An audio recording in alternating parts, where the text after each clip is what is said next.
So I have to get that. I think we haven't done one of these, just the two of us, in a little while. No. Oh, I should make my name as Yankees suck. Wow, coming out harsh. I don't like them. No, no one likes the Yankees. It's okay. Them and the Orioles are my two detested teams, and the Cubs. No, Make it yeah. a trifecta. Well, a lot of heart, a lot of hate in your heart. No, I don't. It's hitting there, hits everybody. No, I don't. Oh, nice comment. I know we're live now, but I just got a really nice comment from someone that said, I just discovered this podcast and glad I did. It's amazing. Well, thank you, Larry. Oh, okay. Where's that? Just on our YouTube. It Oh, was, okay. Are we live uh, yet? yeah, Oh, that's what how I come? just said. All right, this thing never shows me. Let's see. Let's see. Good morning, Estella. Hey, Estelle, I assume you're there. Good There we are. There we go. Hold on. Stand by. I'm trying to figure this out. Everybody be Oh, quiet for a thank second. you, Okay, let me turn this thing Larry. down. Oh, well, hold on. I'm in delay Where's now. that? It's very exciting. All right, now my You, volume's down. Okay. Can stop you yelling. Everything's under control. Anyway, so what's happening? What's going on? good morning, James. Morning, Barbara. Hey, what's going on, Oh, everybody? actually, James said good afternoon because he's across the pond. So, Oh, that's right here in the colonies. It's still morning. It's a yeah. cloudy. I don't think it's going to rain today. Hopefully, we got some artillery duties to deal with today. So we're going out to join some Boy Scouts here in a little while. And Yeah. just show them what every young kid needs to do is how to fire a Napoleon, a Yeah. parrot gun. So we're gonna show them that, and Mary's gonna get dressed up in her little uniform, and we'll see how that Run goes. run the powder, apparently. Pretty good chance she'll end up in the newspaper. Well, I guess we'll see what happens. Maybe I'll post about it on my Facebook page if I do. Oh, there they are. Yeah, battery. It's fifth battery F fifth U.S. artillery. So it looks like they're already over there. So that, yeah, we'll go Morning, check. Ben. We're gonna check that out. Yeah. Anyway, yeah, that'll be fun. That's always a good time doing that because dealing with the kids and stuff like that. Anyway, yeah. So we haven't done this in a while, just the two of us. Last time we did this, it was with John and old Tommy Boy over there from the Yeah. Antietam and Beyond Yeah. podcast. Great podcast, everybody. You should check it out on here, the Antietam and Beyond podcast. And John Banks has a really great Civil War blog from his Civil War travels as well. Oh, James says, good morning. Enjoyed your Antietam and Beyond podcast. So thank you. Oh yeah. And, and So that today was is Bull Nelson's 202nd birthday or oh 201st birthday. oh. So I assume Frank must be on then. Yep. Good He's morning, Frank. always Oh, Larry just said, thanks for reading my comment. You guys rock. Well, thank you. hey, thanks, Larry. Larry's a good. You don't see too many Larrys anymore. Anyway. Hmm. So yeah, so it's been busy. We've been doing a lot of stuff. It was nice. Last night we got to go to Bill Frazanito's birthday party. That was something for the old bingo card, and that Yep. was cool to be able to go with some friends and to see him. And he's 79 years old, and so he's still sharp. He still finds a way to sell his books even even Yep. at his He was birthday doing that. He's party. like, do you have my book? It's like, yes, we have every one of your books. What about the brown cover? Yes, we have, because otherwise we're buying another Fresnito book. And then he I, said I just said yes. I'm like, we have them all. And you I think we autographed them all. I think we pretty much do it. Yeah, that's how his selling technique is. But You know who got one unexpectedly was Gentili. well, we got one that last his most recent book. We got that unexpectedly too. Yeah. Oh, Ryan's on here from England. He said, I see you ran into my friend Daz of the American Civil War. Yep. Yeah, Daz. We were down in Emerging Civil War in Fredericksburg about a month or so ago. Now we hung with him, and he's a good dude. It's funny because we had plans to meet up with him and all those guys, Yeah. with Tyler and Chris and the rest of them. And so we're sitting at a brewery in Fredericksburg, right downtown. And I text Darren with the two R's and the E.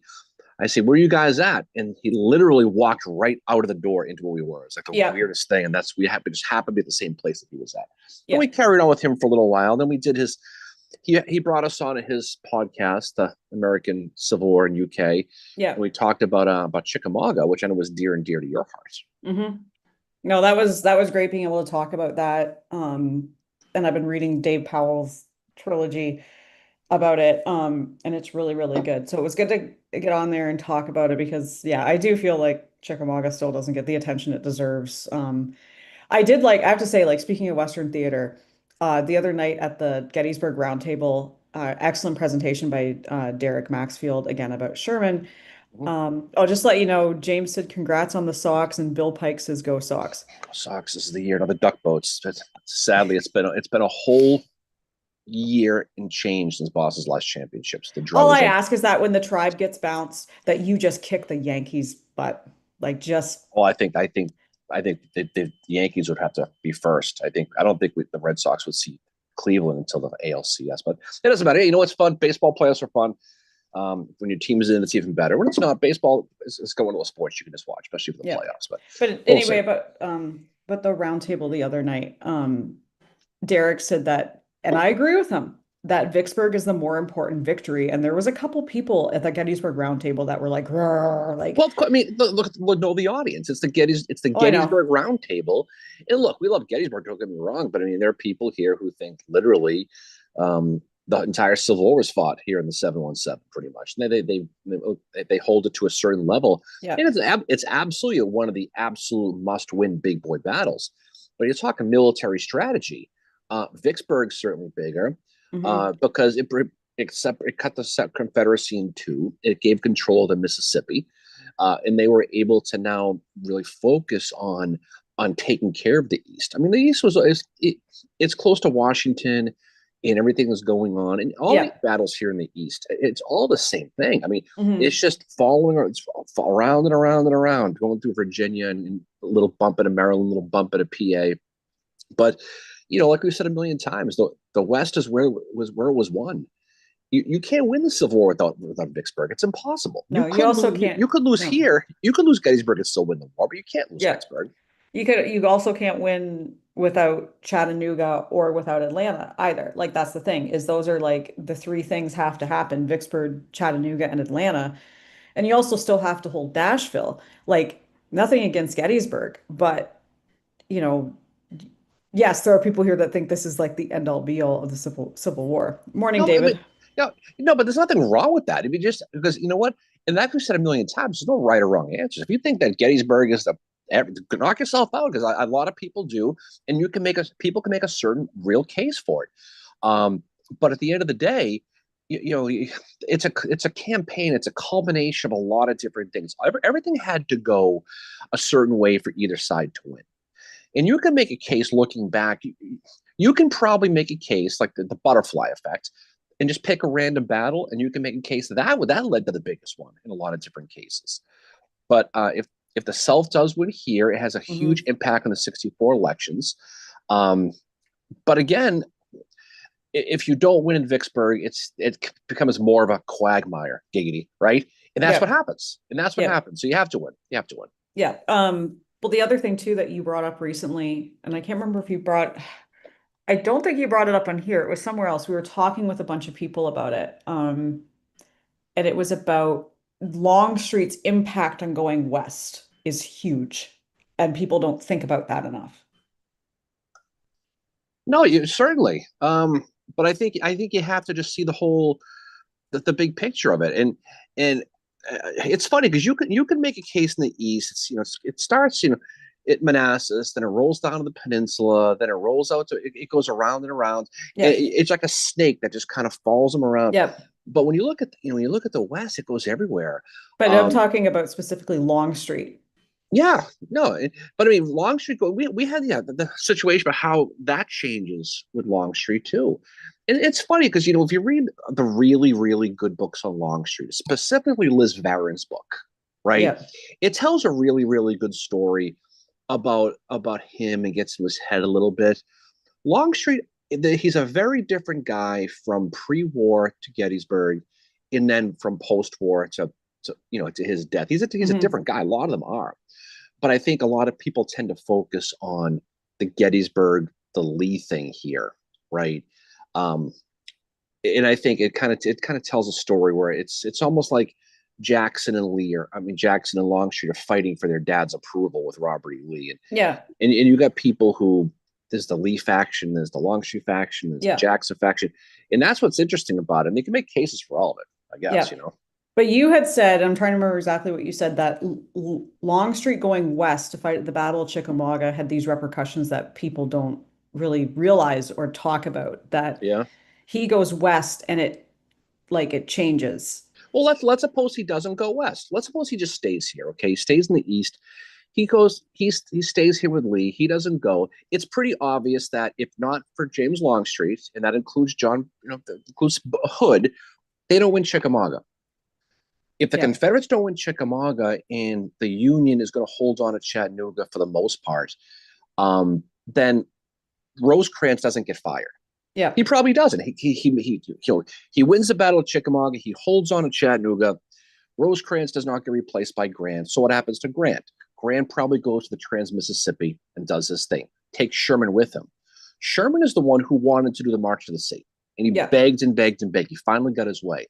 So you can make a case, you can use the transitivity thing, right? Where if Longstreet doesn't go west, there is no March to the Sea. Yeah. And if there's no March to the Sea, what happens with all this historical memory? Margaret Mitchell has no book. Nope. Right. But that's the thing, is you can see how these little decisions affect the big picture with all this stuff. And that's not a pie in the sky, twisting a shoelace, smoking behind the, art class, shot in the dark. That's a real thing. Mm-hmm. And so you can see specifically Longstreet going west specifically led to what happened going forward to Atlanta. It absolutely did. Yeah, it's Longstreet going west has huge repercussions. He thinks he's going to be in charge of Army of Tennessee, I think is how he's viewing Probably. it. I mean, But then he gets out there and he's like, no, he gets out there and he's like, you know what? I want nothing to do with this at all. None. Well, initially he didn't think that way. He thought he did. I mean, he got out there and he sees Bragg having his political problems, and he's thinking, I can probably do this, and we'll after Chickamauga, look what I just did. We'll take over here. We're going to win this. But he ultimately gets shipped up to Knoxville afterwards to go fight Burnside, who really tuned him up a little bit. And the winter had a lot to do with that, the Battle of Knoxville. But Longstreet's going to kind of take his ball and go home and sit in winter quarters and pout before he finally comes back here for the 64 Overland campaign. So James Longstreet's a guy, and you read his memoirs, he doesn't do himself any favors. He really doesn't. But again, I think he certainly would have been a pretty strong commander if the circumstances were a little bit different up there. Yeah. Yep. Well, Frank mentions that there's a book about fictional scenarios of how the South could win, and one of the scenarios is Longstreet taking over Army of Tennessee after Chickamauga. Mm-hmm. And he certainly has experience. He has everything. He has the whole thing all taken together as being a commander of an army. But I think what ultimately got him was I think he maybe a little bit too opportunistic a little bit. And maybe that there never was a plan. Maybe the plan all along per Richmond was, Longstreet, you're going to go west, you're going to fight there, and then we're going to bring you back. Yeah. Maybe in his mind, he thought he was going to stay, and it never happened. Mm-hmm. But again, there's never been anything ever written that he was going to take over. You could speculate about it. It's just speculation. I'm sure he thought he did. I'm sure he thought this was my opportunity to get away from the old man. I can go show what I can do without him. Yeah. And then Estella asked, do you know if anyone has ever talked about what would have happened if Sherman didn't go on the march? I mean, if he doesn't make the March of the Sea, the whole point of the March of the Sea, I mean, let's be honest, I don't want to say it's a very overrated thing, but it kind of is. It's just a change of base. His whole point is to get to Savannah, to change a base so he can get supplies in Savannah, and he was going to move north to catch up with Grant around Petersburg, and they were going to beat Lee together. That was the plan. Yeah. But ultimately, when he did get to Savannah and he started to move forward, Grant's like, something? I don't think I really want you here, Sherman. I think I want Meade and his Army of the Potomac to get a little credit for this. So we're going to keep you in timeout now in North Carolina. And so I don't think it's a game changer. I think it's a historical memory. I mean, it's probably, you think of the Civil War for the average person. They know Sherman, and they think he burned everything that was flammable. But everything he's blamed for is what Sheridan did. Well, that's the whole Tara and Gone with the Wind, and that's all the history. And there are people, if you've been to Georgia, people take that stuff for gospel, and that's fine.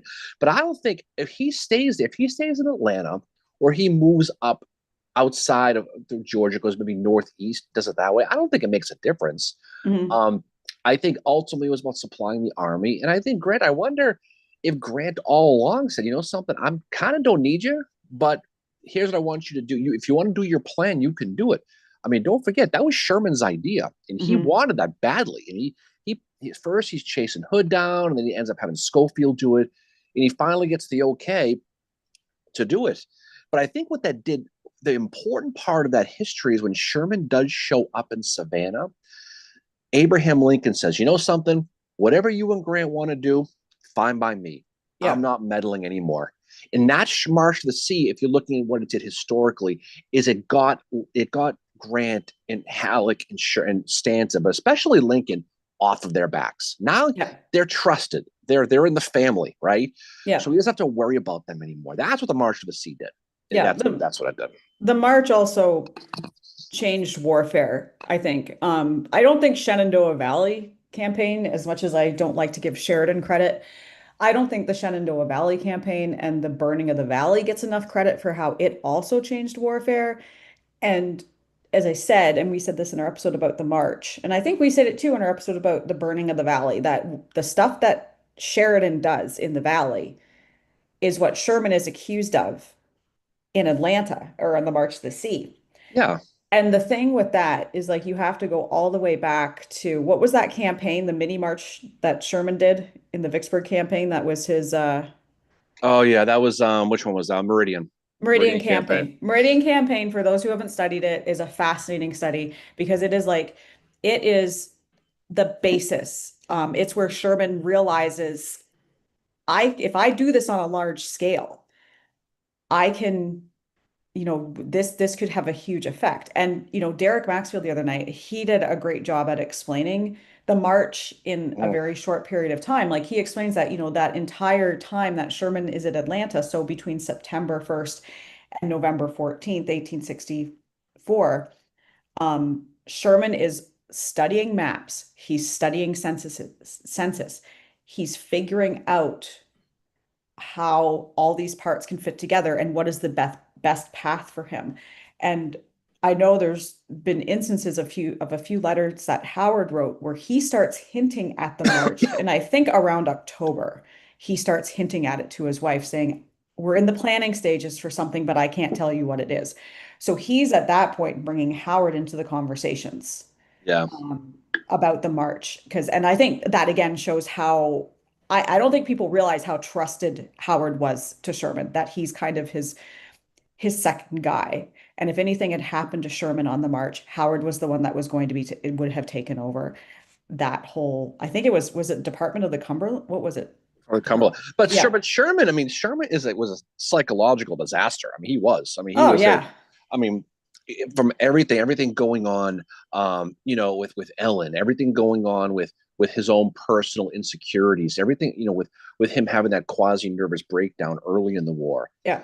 and then obviously losing his son Willie, not long before Chickamauga, and then his wife was kind of rope-a-doping him the whole time with Oh the whole yeah. religion thing, which is, and people who study Sherman don't really talk too much about that. Did he bring it up in the thing the other day?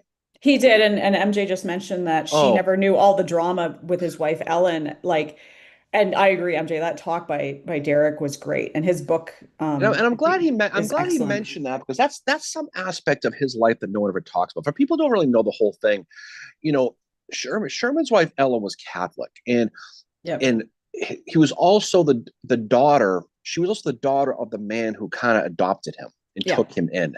So the whole deal was, we'll take young Billy in if he converts to Catholicism. And of course, he's a kid at the time. He's He like, I never don't. really does though. No, He's no, kind of like whatever. and so he just kind of plays the game with it. It never really did, but he was very, I don't want to say anti-Catholic, but he wasn't on the squad. He wanted nothing to do with it. And his wife really kind of pushed him on it later, and because she was very pious, and he pushed, didn't want nothing to do with it. He finds out after the war that his son, their son, was not only Catholic, but was a Jesuit priest. And if you know your Catholic history, to be a Jesuit priest is a pretty big deal. It isn't just you're a priest, it's kind of like 10 steps beyond that. He finds out that his kid, without even knowing it, Yeah, is, Tommy. is Tommy's a Jesuit priest, and he loses his friggin' mind. He's buried in a Catholic cemetery in St. Louis because he wants to be buried next to his kid. Yep. not because he's Catholic. And so he fought that to his dying day. That he Yep. wanted no part of it. But that was a big deal, and his wife really kind of that's kind of a big secret at the time to kind of keep from your husband. But she did it. So this kid, so Tommy was going through all the studies to become a Jesuit priest with under his nose without him knowing, because she knew he would lose his mind about it. And then he Yep. And finds out. Must have been quite a reveal party, Mary, when that whole oh, thing I came can't out. even imagine. And so, a really good book, and Derek didn't mention this because it's actually a smaller biography, is the one by Robert L. O'Connell. I highly recommend anybody, if you can find it, I think it's out of print now. It's called Fierce Patriot, and it's Sherman's life told in three different sections. The first is Sherman the soldier, the second is Sherman the commander, and the third part is Sherman the family man. And it touches on his relationship with Ellen, and that's where I learned a lot about it. The other thing that O'Connell talks about that a lot of historians do not touch, and Derek didn't touch this the other night, probably because he didn't get into much of his post-war stuff. There is a sculptor named Vinnie Ream. She's amazingly talented. Her works are in the Capitol. She did a sculpture of Lincoln, which is in the Capitol. Anyway, Sherman has an affair with her, and that doesn't get talked about a lot. But she's quite a bit younger than him, but there's letters like back and forth between the two of them. But she's an incredibly talented sculptor, and she was very young, and she was well known in Washington, D.C. But that's who he had post-war had an affair with. And again, not a Yeah, lot of historians touch on that, but Robert L. O'Connell does. the thing about it though is you kind of, I don't want to say you got to be careful with those, because you never really know. I mean, one guy who was notorious at playing the ladies was Jeb Stewart, right? And we're going to Oh talk yeah, about Laura Radcliffe later this week, and Antonia Ford too, but especially Laura Radcliffe. And if you read the letters between Radcliffe and Jeb, in Fairfax, now Jeb was a married guy and all this other stuff, but the dude was a player. I mean, yeah, I found some letters in researching for that episode last week. Some of the stuff they wrote back and forth. It's hard to believe, but someone like Jeb, and this is my opinion, I think what he would do is he would woo these ladies just so they would trust him and give him information. And then I yeah, think I think he kind of manipulated them to be basically spies. And when we talk about Laura Radcliffe and Antonio Ford, but especially Laura Radcliffe, she wasn't a spy as you would see like Rose Greenhow or a Belle Boyd. She was more of an informant. She would tell people, she would tell the Confederates, mostly Mosby, mostly Jeb, yeah, Fitzhugh guys like that, of what she saw down at the frying pan section of Fairfax, the Western yeah, Fairfax. But she wasn't carrying intel or anything like that, but she would just report stuff. Versus Antonia Ford was a little more clandestine. She did things. She was more she was more impactful heading into some of these battles specifically. And of course, she sold out Stoughton. But Jeb would play these women to a mm, point where he would flirt with them, manipulate them to get what he wanted. I'm not sure there was a lot of physical stuff between, but because don't forget, Flores in camp with Jeb. yeah. You know, in his headquarters over there. So I'm not sure there's any action going on, but I think he knew how to play them. And I wonder if Sherman was the same way, I don't think, where a lot of these affairs were well, simply him trying to get information. well, this was not, Vinnie Ream was post-Civil War. That's the thing. So there's Mm-hmm. nothing there. But Sherman had a lot of girlfriends. Like he even hints at it in his memoirs. He's a bit of a player. One thing MJ says she wants to look more into his wife. I think there's a book that talks about her and some of the other wives. Another good story about Ellen, and this shows like how she would come, like she would be on her husband's side for some stuff. But when he had his breakdown, when his depression got really bad, he had his breakdown in Kentucky, and he's like basically like just taking a leave of absence from the army. Ellen is the one that goes to President Lincoln and says, "You need to reinstate my husband into the army." Mm-hmm. She goes to fight for him. And Lincoln actually says to her, "Don't worry, I'm going to." Um, and I do think there was one book I read where Lincoln recognized what Sherman was going through was like kind of what we would label as depression and that he was going to come out of it. But he was willing to give Sherman a second chance. And that's like, I like that story about Ellen. She goes in there and she's like, "You need to put my husband back into the army." And he, Well, one thing that the Civil War did that very rarely gets talked about it was almost like the first sexual revolution with women, Yeah. because you talk about the Victorian era where women, they stayed home, they dealt with the kids, they took care of the house, they never left the homes without their husbands, they did not speak out. And then as the war happens, they find themselves, their husbands are gone, so now they're doing all those things, and it gave a lot of women independence, and so you Yeah. saw a lot of that taking place, and that's one aspect of, you talk about what the Civil War did as far as the railroad system and what it did for ending slavery, what it did for all these things. But what it really did is it kind of took the roles of females in the Victorian era and spun it all around. So Yeah. now they had more independence, and you started to see pushing towards getting the vote. You talk about leading into the 19th Amendment. All these things kind of took place because women had to become more independent because their husbands were gone fighting. They had to protect their house from marauders. They had to step out of that normal role that had been established for them for years Yeah. in a real quick time. And you see that with a lot of the, not just the spies, but the women who fought, the Mary Teppies of the world, Yeah. people like that. You saw it with medicine, where they were all male nurses up until a lot of these battles Hmm. took place. You started to see people like Clara Barton come along, Yeah. um, Arabella Agrippa coming along. You started to see the role changing of women in the Civil War, and that's a big aspect of it all. I think that's something that definitely gets overshadowed in a lot of the Civil War studies. I can't remember even seeing a book about that, to be honest, About what? About just like the about the role women's. the role of the changing of women's status I pre think, antebellum versus yeah. post, because it was a complete, it's a complete 180 how it all Yeah. changed. It I think certainly there was. I think there likely is. There's, and I found the book that so just for MJ and anyone else in here, the book is called Lincoln's Generals' Wives: Four Women Who Influenced the Civil War for Better or Worse. So, and it focused on wives in the North, I think, and it's by Candace Shy Hooper. That I haven't read it, but I've heard it's a good book, and that's one. And there was a biography, I think in 1936, that came out about Ellen Sherman. Obviously, research has changed a lot since then. Mhm. Um, but yeah, oh, Larry likes your point about women. Like, yeah, I think it did. I think the role did change, and I think they were like, you had women like John Brown Gordon's wife, Hiram Granberry's wife, that were they went to war with their husbands. They stayed in camp. Mhm. Fanny Granberry goes to Boston when Hiram is taken to Fort Right, Warren. but those are generals, those are women who have officer husbands who they're following around the war. I'm I talking about the know. average women who they lived in Fairfax. Their husband was a Yeah. Confederate, and they had to go off to war. So instead of having the men work the fields and the farms and make the business deals, I mean, you look at some of these, and there were some very independent women. I know one controversial person is Mary Surratt, right? Mhm. You saw how independent she was when she had her place out in Clinton. She ran the affairs. Her husband was an alcoholic and died, so she had to kind of take over everything. I think for the average person, the average family, you saw those roles change, and it Mhm. changed on the fly. And it's necessity is the mother of invention, right? And that's Yeah. kind of how it was.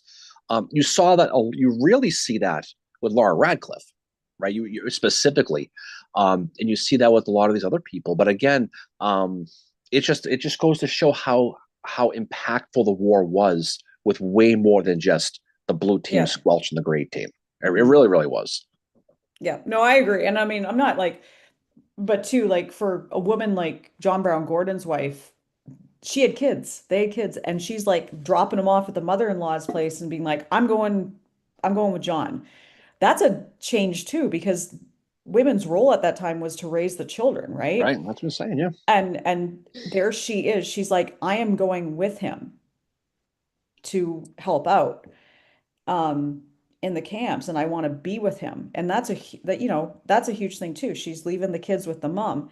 But then at one point, um Gordon's wife gets sick and he's got to leave her in Richmond. And he's really worried about her. And he hoped that the Union troops wouldn't do anything to her. Um, but I think like stories like that are important as well. I mean, no one knows the name of Fanny Granberry at all in No, her no. story. I mean, obviously, people who really get into the weeds with these things do. But for the average, you talk about the average person sitting in a social studies class at Gettysburg Regional High Yeah. School. No, of course not. But again, that's the most. most people I know in the Civil War field, us included, are all self-study people. I mean, I have a Hmm. degree in history, but I've done more research on the Civil War in the last 6 months. I've done all 4 years in college, but that's even as with the history degree. So again, it's one of those fields you can self-study, and you can Yeah. certainly you can resonate with certain people. And you can learn about Elizabeth Cady Stanton, who that no one talks about in history class, and you can talk about people like that. Everyone knows the big ones, like Clara Yeah. Barton, um, the people like that. But if you want to start, you want to get into the Elizabeth Gaskells of the world. You want to get into Yeah. those people. It's going to take some independent study, and you're going to have to really get into it. Yeah. You know? And yeah, James mentioned Elizabeth Gaskell as well as Harriet Beecher Stowe. And then MJ mentions that, Elizabeth Thorne is a great example on the home front, like what she had to do, which I still do not agree with what that one guy said on that tour about like downplaying her role. Well, you know how that is, though. I know that was a real, I was like, dude, come on. I mean, look, you know how this. We've been on these tours. You hear the comments people say and stuff like Yeah. that. Yeah. Whatever, I just was like in the whatever. back I was just in the back rolling my eyes at how he was basically saying that Elizabeth Thorne exaggerated what she did. And I was like, dude, come on. Like, don't. No, I mean, look, history shows that she buried 90 people, right? When Yep. she really didn't. And history shows that she did it by herself, and she really did. So I think that's what he was going at. It doesn't minimize the fact that what she did, but I think what he's trying to just straighten the record out a little bit. Yeah, he kind of went up. I mean, I get it, but he also went about it the wrong, like just his wording was really poor on that. And I Yeah, was no, like, I would dude, agree with that, but that's like okay. it was really, it's like, this is not the place to do this. Like, don't, it just felt like he was really downplaying her role, which was not a good thing to do. No, no, that's true. MJ said great job on your Mason presentation last week. Oh, well, thank you, MJ. Appreciate that. Definitely a subject near and dear to my heart. Glad I didn't cough up a lung like I thought I was going to. That was peak whatever the hell I had, which I still kind of have. But that was one of those situations where you talk so much you kind of get dizzy because you oxygen to your head. But I'm glad it Yeah, worked out. I appreciate being asked to do that. It was an honor to do it, you MJ. did So an thanks awesome job. thanks for having me on that. It's a subject that's certainly fun, and I think it's interesting. I think when you look at Freemasonry and the Civil War, there's definitely a lot of stories. You try to limit them because you can't go all day, but it's certainly an eye opener for a lot of people when you think about the McKinley story and the Hubbard Yeah. story and the Cross story and all the ones for everyone we talked about. There's 10 that you didn't. There's just you can Yeah. only do so many, but no, it was an honor to do that. I appreciate that. That was great.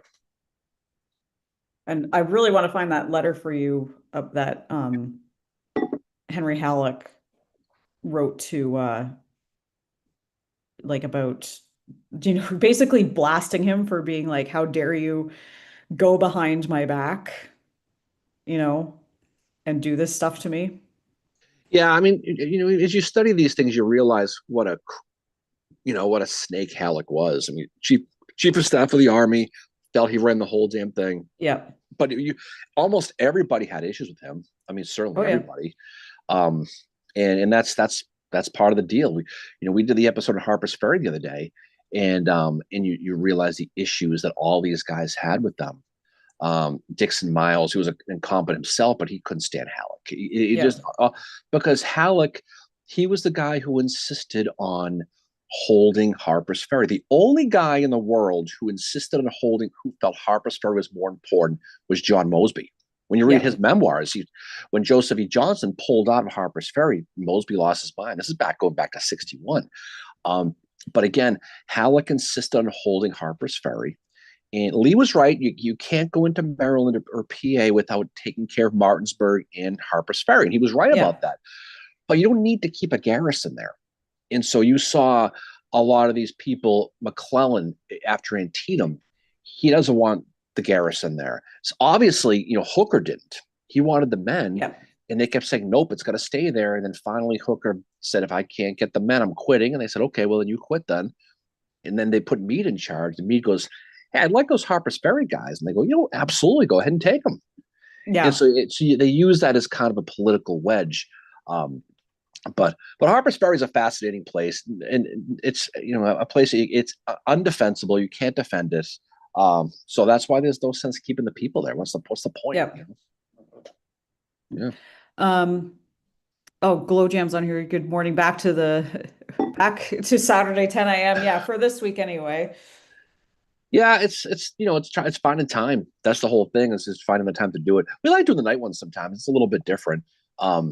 But it's nice having the Saturdays. I think Saturday at 10 was always when we always did this for a long time, right? Yep. Then we kind of did Sundays a little bit, because Mary spends all day in church on Sunday, so we had to deal with that. And so we try to do them with Saturday. We mix it up a little bit. Yeah. Some people like it on certain days. And sometimes we do it Tuesday nights and we found that works better. We just like to mix it up, basically. Not doing it at the same time every single weekend or whatever. But we've just been, the next few weekends is quieter for us. It's nice to settle in. I mean, fall is the best time of the year, but things are definitely, we got to think later today, and we're doing things tomorrow. But yeah, for the most part, it's definitely, it's not, I mean, this was a busy summer for everybody. Yeah. I mean, for everybody it was. And time goes so fast too. Oh yeah, it does. It definitely does. What was I going to say? The COVID vaccine is making my brain like hurt today. It wasn't a night at the mine. It was a COVID vaccine. No, it's okay, a COVID fine. vaccine. All right, fine. Okay. It's the COVID vaccine. But anyway,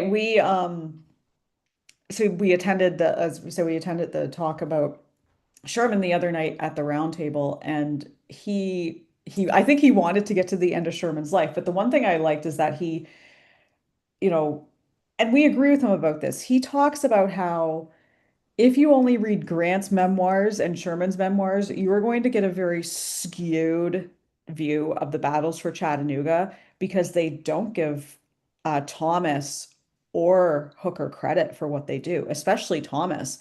Right. And he does mention, Derek mentioned that Sherman is having a tough time, probably because he lost his son, but he's also going up against Patrick Cleburne.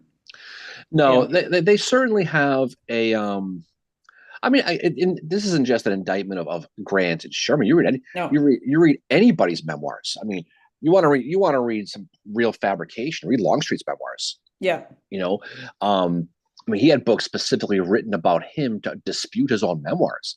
I mean, if you read his stuff and you take it for absolutely grain of salt, I mean, it's kind of like read McClellan's memoirs. He just everything was great. Nothing was his fault. And I like Longstreet. I think he's one of the better ones that come through there. But again, when you're writing memoirs, you're writing about your greatest hits. It's your greatest hits album. You're not going to put your horrible experience, your countermarch. You're not going to put your Knoxville battle in there. You're going to talk about everything that could have been done, that was not done, that you wanted to do. So that's not uncommon. No, but I just like that he addressed that with that. Here's a guy who studied Sherman quite a bit, and he's saying, don't believe what he's saying in his memoirs for some of it, because he is making himself look really good, and Grant is doing the same for him. And they're really downplaying Thomas and his role in the battles for Chattanooga. And again, that's something that doesn't get discussed in the battles for Chattanooga. Is Thomas is the one, the guys keep going, and Grant's like, what? I didn't order that. And Thomas is like, whatever. Like, we're going to lose this battle if I don't do something about it. And, Hooker gets no credit for Lookout Mountain. And then, And then Grant tries to say, well, the only reason Thomas did good is because Sherman was pulling the men away. Well, that's the whole thing too. Is you're going to put in a situation where you're going to make yourself look really, really good. And there are some, if you read Charles Wainwright's memoirs, but again, that's a diary that was never intended to be published. He talks about the mistakes that were made, including his own. But again, the ones who sat down to write their memoirs, you're not going to, why would you? Because you're dealing with history. You want your story to be told for generations. You don't want someone to fine tune some little one sentence about how you got stuck in a locker in high school. You know what I mean? And that was me. Yeah, I know, but that's what it is. But that's why the diaries are the best things. I mean, the memoirs, take it for a grain of salt. And I was looking for some stuff. The episode we did on McPherson a couple weeks ago, I was going through some notes in Sherman's memoirs and Grant's memoirs. There's not a lot about McPherson, and they love No. McPherson. There's very little because again, it's about him. It's there was a couple of quotes that Grant had Yeah. um here and there, but for the most part, not really. It's about me, and that's why these memoirs are what they are. And Yeah. there's no shame in it. That's the whole point of a memoir. No. No, and that's just why Look at the like memoir of Darren. I'm not going to write about the fact that you yelled at me last night. I didn't yell at you. But that's the whole thing is you're going to leave out the things in your life that you don't want, that you don't like. But that's the truth though, you know. It's just an important thing when you're studying this like history, not just the Civil War, but everything, to remember that these guys have an agenda. That, Grant's memoirs are amazing. Sherman's are, I love Howard's as well. Howard offers a different perspective as well as someone who's in the East and in the West. And it's I've read stuff in Howard's memoirs that is completely different from Sherman's, and they're at the same battle. Yeah. Like Pickett's Mill doesn't get mentioned in Sherman's memoirs, and Howard writes about it and says it was a nightmare, worst experience ever that he'd Well, I ever mean, don't like. forget too. Some people are closer to the actual action than Oh, I others. know. You know, I mean, Howard's experiences at Pick and Mill, obviously, like you just said, are going to be substantially different than Sherman's. But Sherman outright didn't even talk about it. And Yeah. that's again goes back to Ambrose Bierce writing The Crime of Pickett's Mill, which was um, basically the crime of Pickett's Mill was Sherman failing to, I shouldn't say failing it, but Sherman just neglecting to even mention it in his memoirs because Ambrose Bierce felt that that was basically the memory of the men that fought and died there meant nothing to him because it was a mistake for him. He chooses like, well, I'm just going to pretend it didn't happen. And that really ticked Bierce off and rightfully so. Mhm. Pickett's Mill is a huge error on not just Sherman, not just Thomas, but Howard as well. Granted, Howard doesn't know. I mean, when you send your letter back to headquarters and it says, I think at the end of it, question mark. Well, I mean, Pickett's Mill in the grand scheme of things was, I mean, it's one of the many battles in the Atlantic campaign, but it's not the only one. Oh, I know. I mean, we tend to focus on it because why? It's got Claiborne against Howard. I mean, it's people that we talk quite a bit about, either of them, right?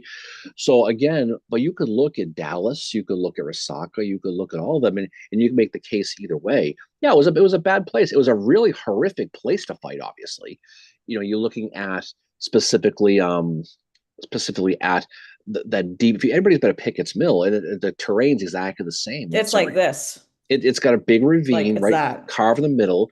And we're not talking about a little dip like a ravine, like a little dip in the ground. We're talking about 50 feet down minimum. And it's steep and it's densely wooded. And it's still roughly the same. And so that's not certainly not the place to fight. But if you're looking at one of the battles, at the end of the day, even though it was a bad day for Mother, for the Union Yep. side, it didn't slow Sherman down at all. It was a bump in the road. No, no, and that's the thing. The Atlanta campaign is this all encompassing. There's many battles on it. Uh, some of them are not Sherman's greatest day. Thomas has to reel him in a few times and say, we can't keep we can't keep having these small battles because we're going to be bleeding men. We're not going to have anybody left by the time we get to Well, Atlanta. Sherman's march to Atlanta historically is not too different from the Redcoats' march to Concord. If you think about it. No, I mean, the Confederates, just like the Massachusetts militia guys, all they could try to do was slow them down. They had no chance to beat them. It was just a question of just delaying the inevitable as long as they possibly could. I mean, the Revolution had a little more success than the Confederates had historically, but in that regard. But that's the whole thing, and that's why Johnson doesn't get enough credit because people assume, well, Johnson lost Atlanta. He never had a chance. He never had a chance no, to he's stop removed from Sherman. power because he's like, But even before that, even going no, through it, when they started marching from Chattanooga, and they started working their way down. All you can do, kind of like Buford here at Gettysburg, is just throw up delays and slow them as long as yeah, you possibly can, and then hopefully get to Atlanta and try to find a way maybe to hold it. But the writing was on the wall. I mean, I don't think there was any sort of, it's kind of like Lew Wallace here, Monocacy up the street yeah. here. Yeah, okay, he lost the battle, but the big picture he kind of won because he delayed the inevitable long enough. Yeah. for the cavalry, to the Sixth Corps guys to get back from Virginia to defend Washington. But the Confederates didn't have that, you No. know? No, the and Frank mentions that the second volume of Dave Powell's Atlanta campaign book is out next month. We still have to get the first one. But anybody who's not read Dave Powell, check him out. He is like kind of the, whoever the big authors are in for Gettysburg and other Eastern theaters, he's like that um for the Western theater. Like he's written about Chickamauga, he's written about the battles for Chattanooga, he's written about Battle of Ringgold Gap, and now he's on to this Atlanta campaign. Which I don't think there's really an in-depth study on the Atlanta campaign. No, Oh, no. I mean, there's I mean, what's it called? Um, oh, who is it? Southern Storm. Trudeau wrote Southern Storm, which focuses on the March to Sea, which highly recommend that book to anybody. It is really, really good. Very like great. I mean, it's just a one volume on the March. You could probably have a double or two volume set on the March to the Sea. Oh, Water Killer's on here from Germany. It's almost 5 o'clock there. 5 o'clock. Yeah, it's 5 o'clock Yeah. somewhere. I guess now Yeah. we know where it is. 5 o'clock in Yeah. Germany, right? Yeah. And Hal is on here from Littleton. Yep, Littleton. I know how. Littleton, Mass. Yeah. Didn't he know someone that you knew? You know my godparents. Yeah. Yeah, That's the ponies. crazy. Yeah, yeah. That's been a long time since I've seen them. I don't know if they're even still alive anymore. Probably not. Okay. No. Um, but so Dave Powell's book is out, and I really want to read that one and get it for not that we need any more books, but um and then the other book I started reading and I left it at work, unfortunately. I wanted to bring it home to read it this weekend, is a book about the Company K in the First Michigan Sharpshooters, which is about nearly all Native American regiment, the Anishinaabes from Mm. Michigan are in that. And we're planning on doing an episode about Native Americans in the Civil War, And probably that's November or December. yeah, and we'll do an episode on that. One thing we are going to start doing again for next year is we're going to be rolling on our book club again, Hmm. where we're going to put the books out and we'll have the authors on in a Zoom format for people to come on. So we'll start that again. We've already got a couple of books picked out that we're going to do. We just got to get probably two more, and we'll definitely watch the spot for that because we're going to get Yeah. do those. And we kind of got away from it with everything else going on, but we're getting back to that heading into 2026. So that'll be cool. So we'll be doing Midnight in the Potomac. We'll be doing that one pretty soon. Yeah. Scott Ellsworth, he was just on our friend Bjorn's Chicago bookshop. His live will Yep. be doing Or his Abraham Lincoln Bookshop. Abraham Lincoln Bookshop. Yep. We'll be doing that. That's definitely one we'll be doing, and there's a couple more that people have reached out to us to do. So there's a whole bunch. But it's good though because people really enjoy, things like that. And there's a lot of good new books coming out. Midnight on the Potomac, what we just mentioned, is more of a high level overview, but there are Yeah. little nuggets, and he talks about he makes a real case. And again, this is why you study history. He makes a real case that Booth, the assassination, was much more of a Confederate plan than people let Yeah. on to. And he has some evidence in there he talks about. Um, you guys like George Sanders in Canada, and there was a meeting that Booth had with three Confederate operatives at the Parker House in Boston, Hmm. the Omni Parker House now, which was a couple of weeks before he started rounding up the troops to do his kidnapping plan. So there's a couple of leaps of faith in there, but it's definitely something to make you think. And so we'll talk. Hmm. We'll have him on and talk about that. It's a fascinating book. Um, and again, it's for people who are really into this stuff. I don't want to say it's going to be a little bit simple because it's a basic book on the history, but there are some cool little stories in there. Definitely worth Yeah. worth reading. Absolutely, Yeah, yeah, and as Darren said, it's a high level overview. So it's not, I mean, it would be something that someone that doesn't study the Civil War could read or is just getting into it.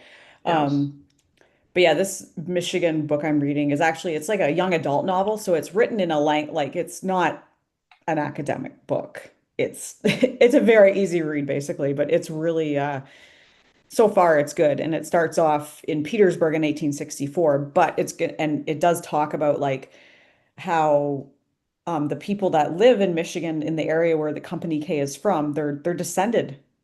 They're the descendants that live there. So, and I just feel like the indigenous peoples or Native Americans, they don't get talked about enough in the Civil War. at No, all. there's a lot of different. There are definitely a lot of aspects that are just not studied. And we could talk about Albert Pike, Speaker of the Freemasons, about his Indian Brigade, um, and a lot of things like that. And don't forget, too, a lot of generals were shipped off to places like Minnesota for the Lakota War Yeah. during the Civil War, guys like John Pope. So that Yeah. even if the Native Americans were impactful as far as always fighting, they were there. So Lincoln did have to keep his eyes on different Yeah. prizes. So there's different aspects you can look at too, no question. Yeah. And Eli Parker, everyone knows him from Grant Staff, is a Native American as well. So I'm looking forward to reading the book about Company K, Michigan sharpshooters. No, And most they, people you hear Company K, you think Pennsylvania, you think Gettysburg, yeah, you think so this that is the Michigan sharpshooters. yeah, so definitely more than one Company K.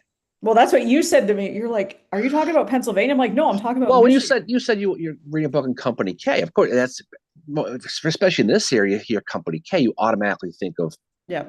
the Gettysburg Volunteers, 30th PA. But yeah, that's definitely an interesting study. But they came in later in the war. Like their first battle was in the wilderness. So Hmm. they're later in the war, but they're made up primarily of uh, the tribes would be the Ojibwe, the Ottawa, and the Potawatomis, but the encompassing name of Anishinaabe is how they're describing them. Wow, look at you using those big words.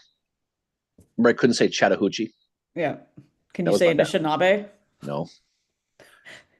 I got into it because I'm reading a book series about that has a cop in it, and he's half Anishinaabe. So the author throws in little But you all snippets of proud of history. yourself using those big Scrabble words. Anishinaabe we get a lot in Scrabble. But no, we're gonna so that's one of the episodes we have coming up. We're also gonna be having Jem Price on, our friend Jay Price on for our Halloween episode coming up as well, which we have to That time of contact year again, her. it's Yeah. Halloween time. That's a fun episode. That's our sixth one. How Yeah. about that? Um, yeah, that's because we started this in August of 2020, right? Yeah. 2020. Um, and so yeah, that was one of our first ones we did in October. So she's really fun. And ghost stories are cool. I know I wish people would stop saying is that phrase spooky season. I hate that. Oh, you I just hate spooky season? I read that all the time. I'm like, that's just stupid. I don't know. But it's just me. I just think it's an annoying phrase. There's a lot of annoying phrases out there, by the way. Adulting is another one. Or I Oh, did a thing. Oh I did God. a thing. Nope, nope, nope. But yeah, spooky Yep. season needs to be retired too. But yeah, that's time of year. I mean, certainly it's a lot of fun in October, especially here in this town. It's just it's Oh as yeah. ghosty as it is, but in October it really takes over. So it's fun. When you believe it or not, it's still fun. I'm just trying to find the name of that book for Frank. He wants to know what it is, and I can't, of course, can't remember what it was called. See? Not prepared. I'm trying. Yeah, you're trying. You're trying all right. I'm just gonna go on to my place of works website, find Mhm. it on there. But it's funny, you start to go in these rabbit holes. Like that's how we Yeah. kind of went with the Amish episode we did. Was just Yep. you go around where you find these different kind of subsets of people and you go in and study them and you find out. I mean, there's so many different spins on this war you can take. Um, Besides the Shermans and the Grants and the Yeah. Lees and the Meads and blah blah blah, all that stuff. There's so many different aspects to all this stuff. It just really, Yeah. really is. So I found it. It's called Deadly Aim. And these are novels, these are historical fiction books. No, this is a nonfiction about the Anishinaabe in Company K. Oh, okay. For some reason I thought, I I don't was know trying to why. tell you that last night. Well, sometimes I don't listen, I know. which is why I get yelled at. No, that's what I was trying to tell you last night Tell my about story. this book. Yeah. Um, and Inspired John asked anything on the Red River for campaign for an episode? Yeah, that's on the list, certainly. Any chance I can talk about Nathaniel Banks, I will share a hometown with him. But that's coming. A lot of times, I mean, that's a relatively easy, but a lot of times there's so many things we love to do, but there's just not a lot of stuff to Yeah. study. There was a couple episodes we wanted to do for specific battles, Yeah. and there's nothing. We did one of the Mud March a couple of years ago, and that was a good one because there's not a lot out there. We were Yeah. able to get a whole episode out of that. But Red River is coming, and that's people have been asking about that one, so that's definitely coming. We just gotta get it scheduled and and get our research materials, because we have a whole bunch of books here, and it's pretty straightforward. It's April of 1864. Yeah. Well, it was part of the whole that big grant Yeah. with Grant, that big 5-prong machine, all going at the same time to finally put the Confederacy to bed. And Red River failed. I mean, it fizzled, but on the Union side. But you have everything going on from Overland Campaign. You have that going down. You've got all these different aspects of what Grant's grand plan was, and that's one of them. So Red River certainly is going to be one we're gonna get on the agenda. No question about that. I don't think it's a good day for Nathaniel Banks. No, he doesn't have too many, unfortunately, but that's his deal. I mean, he is what he is, but he's he's a try hard. I'll give him that. Try hard. What does that mean? He's a try hard. Means he tried hard. He lacked the skills of a lot of these other guys. He also had to go up against guys like Jackson a lot, which was kind of his problem too. Yeah. But he had some success, going back with to Vicksburg and things like that. So he's not the worst person in the world. But it said he was humiliated by the debacle and lost any possibility of running for the presidency. Yeah, no, I mean, he was governor of Massachusetts for a while, and he's still a legend in Mass, especially in my hometown. But it's easy to kind of find these specific ideas. But again, you want to do them justice. You want to put a lot behind them. Yeah. And the one we're doing this week, we're doing on Laura Radcliffe and Antonia Ford. There's not a lot. There's not a lot about them. But you could certainly find enough personal stories to kind of tie it together and find some different spins onto it as well. Yeah. But yes, Red River is definitely coming. Yeah, John said you both have such creative ideas for topics. Well, yeah, that's the thing. Like, we've covered a lot of the major battles, but what is there left? There's still a lot left for us to do, obviously. But we did, a few months ago, we did Canada in the Civil War. We've done Amish in the Civil War. But yeah, and then it's fun to kind of go a little bit deeper into certain battles, like looking at specific battles in the Atlanta campaign. We've done a few episodes on those, but there's still some that we haven't. Oh, Bjorn's on here. Oh, hey, Bjorn.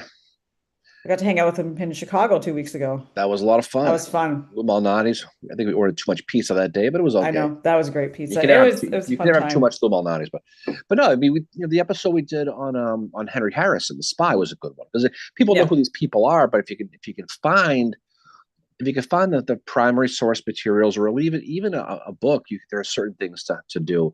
Glorieta Pass is one that's on the list too. Is that New Mexico? Yeah, there's a whole Frank bunch. Just mentioned that one. My friend Fritz, who unfortunately died, he was always wanting to Glorieta Pass because he lived down that area, and he knew the area. I knew him when I was living down in Texas years ago. Well, no one talks about it. No, it doesn't. The Gettysburg of the West, they call it, Mary. That's the phrase they call Glorieta Pass. So we'll definitely look about that. God. Always more like needing to fix this, says Nola erasure healthy. Guess who's on? Oh, I was gonna say there's only one person in the world who knows says Nola. He keeps bringing that up. Well, you guys mentioned it. Just so he knows, we mentioned we were going to talk about says Nola in an episode when we did our Battle of Aldie. I think he meant that he thought we were going to talk about it in the episode, and we never did. No, we have to do that. But again, it's one of those deals where you have to find so much. I mean, he likes his Nola because he's a good paisan. I get all that, but we'll figure that out. Didn't you do a meme where says Nola was Luigi from probably? I'm sure I did. But there's a lot of cool things we can say. We'll be down there. Speaking of him, next month. To do some Fredericksburg stuff and some other things, and God knows who else he invited, but I guess we'll find out. He didn't invite anybody. I know that name's bitter. But anyway, he said he's bringing his cats with him. Oh, good. Okay. Bjorn said if you're talking Western and Trans-Mississippi stuff, you go, nerds. Yeah. No, that's the thing too, and we understand the fact. We realize the fact that the Eastern theater gets way too much credit. It does. And it's not that it's not important. It's just that the Western theater tends to get ignored because, again, the media was out here in the East, and the big focus of Lincoln was, and Halleck especially, was protecting Washington, protecting Baltimore. So everything was, you go and fight McClellan, but just keep an eye on Baltimore and Washington the whole time. And a lot of people like Andrew Curtin had to worry about their own states here in Pennsylvania and stuff like that. But again, we did the episode on on Nathaniel Lyon a couple of years ago. Mhm. And I mean, this is a guy who doesn't get a lot of history studied, but this is a guy who literally was killed throwing rocks at Confederates because he ran out Yeah. of ammunition. So he finally got shot. Um, and so talking about the Missouri, all those Missouri battles and everything that went off out there. But there's a lot of cool stuff. And that's what's neat about it is you get to read and get to learn a little bit about these things and find out. The one we did with what's his name, Rose from Yeah. the Turn TV series. Alexander Rose. Yeah. Alexander Rose, the one we did on England and the blockade runners Yeah. for his book. That was one of my favorite ones because that was one of the ones where there was so much to learn and he's such a good storyteller. He helped us with it. Turned into not so much a story about his book as it turns out about the whole history of Birmingham and about England and about the blockade runners and the pirates and all these things. It was ended up being a really, really cool story. And I think people understand the blockade runners, Fort Fisher and Mobile and that whole deal. But I think when you get into the intrigue about how dirty England's hands were with a lot of this stuff, and then of course, and it's not a slight on England because they had a certain stake in the Confederates winning, not just because of the cotton, because they love the idea of a democratic society failing, especially when you're a monarchy. You want to be able to point across the line and say, "See what happens? You want to vote? That's what you're going to get. You're going to get civil war and death and misery." Yeah. When you can just sit here with my crown and I can take care of you. My crown. Everybody's happy. Jeez. It's true though. So John says, Gentile says there were like 5 Italians in the Civil War. I got to hang on to what I got. Ryan says Luigi P. Sazzola gathering archaeology in the Med post-war, trying to get a copy of the book on him. Inspired John asks, what was the deal with Cuba in the Civil War? And he says, I'm embarrassed to ask, but this is the best place. There's not a heck of a lot, to be honest. I mean, depending on some of the books you read, if you like Alexander Stevens and people like that, they talked about the idea of having a confederacy spread south into South America, Cuba, things like that. But for the most part, I'm not aware, maybe Bjorn knows, I'm not aware of any books about Cuba. But certainly that was part of the big grand scheme, the grand plan later on, depending on who you read after the war about what they wanted to do. Yeah. And Estella said sorry, go ahead. I was going to mention the Spanish-American War, 1898, things like that. Things become a little more, things changed a little bit, but for the most part, it was more of a grand scheme of things, a big plan, Yeah. Estella mentions that she was studying the Battle of Bentonville, but she had to take a break because it was just reading the stories was horrible. What's amazing about Bentonville is when you read the diaries. This is the thing that we learned when we went down there is they talk about how running across the fields and how they would sink in the sand, like they're running on a beach. And I never understood that until we went and you realize that that's the terrain. It's grass that grows on top of sand. And so when you go there and see it, it all makes sense. But Bentonville, that whole thing it's a very brutal battle that could have been a lot worse. It could have been. Sherman called off the dogs there. Yeah. And you're talking about some of the deaths of some of the people so late. Hardy's kid was a bad one, especially if you go see the location where he was killed. Yeah. But again, it was really the last gasp. It's the biggest battle ever fought in North Carolina. Yep. No, it's a cool battlefield to visit. Frank mentions there's a spy from Cuba named Loretta Vasquez. I mean, there are spies from everywhere, and that's what's cool about it. And there are different, like we said at the beginning of this, there's different levels of spies. I mean, there are some who get really into it, and there are some who just literally, theoretically, by definition, if you give information you have to the enemy, you're a spy by its very definition. So that's where, when you're looking at Laura Radcliffe, for the most part, that was her deal. She was more of a rat, as John would say. Rat? She got the information and she passed it along. But she also saved Mosby's life one time. And that's a story we'll talk about next week in the episode. But she got some intel because of a Union guy showed up at her house one day and said, "Listen, I know you know John Mosby. I know you're close with him. I just want you to know that you'll never see him alive again because we got a plan tomorrow to kill him." And then he goes and tells her what the plan is. Whoa. And of course, she knows where Mosby is. He's out towards Herndon at the time. So she rolls up there with her sister and she's asking all her neighbors, where's Mosby? Where's Mosby? I don't know. He is. And finally, she finds him and tells him. And so he ends up not going through the crossroads where he was going to be killed. He went north and he raided the Food King, the sutlers, and the Herndon sutlery, and stole a bunch of materials. And he lived to fight another day. So she is impactful that way. But she was really, Yeah. really good at getting information at that frying pan area and getting it to Mosby, getting money and supplies and stuff like that. Whereas Yeah. Antonia, the other one we talked, was more. She had her hands much dirtier, and Yeah. she got caught because Jeb gave her a letter that she was Oh, right. proud of, and the Unions found a spy named Frankie Abel to get inside her house and become they were best buddies. Then she goes, "Hey, since you're my friend, you want to see what Jeb gave me?" And of course, she drew him. Next, she gets arrested, gets a husband out of the deal. So I guess depends how you look at it. Yeah. Bjorn mentions General Ben Fearing got his mitt shot off at Bentonville. He was from Marietta, Ohio, and was a chum with Rufus and Ephraim Dawes. That's a Mhm. small world story. Yeah. I never heard that one before. No, Rufus Dawes. I mean, everybody knows Rufus Dawes, but he's a guy who seemed to be everywhere and just had miserable experiences just about wherever he went. Yeah. I mean, as bad as the railroad cut story is at Gettysburg, his story at the cornfield at Gettysburg, I mean, in Tatum is a lot worse. It really, really Yeah. is. Because you get to see, we talk a lot about Garishay getting killed in front of Rosecrans. His best buddy got killed at the cornfield. You had to watch that. So, Yeah. I'm just reading up on this Ben Fearing guy now. I've never heard of him before.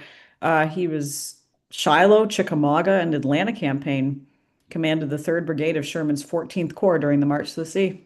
mhm. That's really interesting. Yeah, no, that's what's great about history. There's so many Yeah. cool little rabbit holes and stories. You can read about a Ben Fearing, and you can get his story and find out more about what he was all about, his personal story, and things like that too. He looks like a interesting looking guy. So he's from, yeah, he's buried in Marietta. Um, he was with the 2nd Ohio Volunteer Regiment. He was in Bull Run, and then he's at Shiloh. Is he in the same cemetery as Dawes? Um, he's buried in Harmar Cemetery. I'm not sure if that's where Dawes. I thought Dawes was buried at Arlington. I think I'm pretty sure he's Marietta in Ohio. I'm pretty sure he Okay. is. I could be wrong, but I'm pretty sure that Dawes is buried in Ohio. Let me just see here. Oak Grove Cemetery in Marietta. Okay, so it's a different cemetery. Yeah. So same church, wrong pew. Yeah. As they say. Same church, wrong view. Yeah. Okay. Yeah. No, I knew he was in Marietta. I knew he was. But I knew he was in Arlington. I know that. Apparently, England and Canada are playing rugby today, and James and Ryan's wife are watching it like separate. Like just James is watching it because he said Canada pulled ahead and now England's tied, and then Ryan said, "I can hear she who must be obeyed screaming over the rugby downstairs." Wow. We 'Cause it's watched rugby. tied up. We watched rugby once. We were sitting. Where were we? In Winchester, and there was Yeah. rugby on. We watched that. I think it was England against it was Australia or something. I don't know what it was, but people were all excited about it. I remember that. Yeah. Yeah. It was clear that bar had just opened early for that. I used to know when I was living on Cape Cod. There was a guy I knew who played rugby, and he still did. He was an older guy, but he played. He was big, jacked up. His nose broken in 58 different positions. But he was a big rugby. He was from England too, actually. Interesting. Yeah. Real mean wife. Really? Oh yeah. This is weird.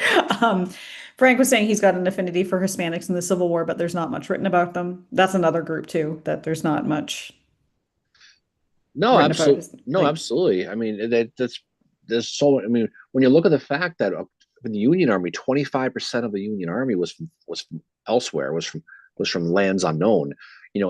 From different countries. They weren't Americans, and there's so many different people in different places, and yeah. And Inspired John says talking about someone who's been everywhere, General James Wilson. a lot of these guys get around, and they certainly do. Elijah Hunt Rhodes, I know he's not a general, but his diary is great. Yeah. Sam Watkins, his diary is great because they're everywhere. Yeah. and they survive it. I mean, they it's not they don't get shot, it's they don't get sick or anything for the most part, Yeah. here and there, you know. Um, but I know a lot of the Confederates have got a lot of their horse skills from the Hispanics, Texas, Yeah. stuff like that. And so it's, yeah, there's no surprise that the Confederates for the most part had such a lead with cavalry, Yeah. um, throughout the war. It caught up a little bit, but again, it's an apples and oranges thing. Yeah. Oh, Hal said my rugby club used to play rugby at DY on the Cape on Memorial Day weekend. Yeah, that was they used to have a big rugby thing down there. That DY, that's where the why Edmonton Red Sox play.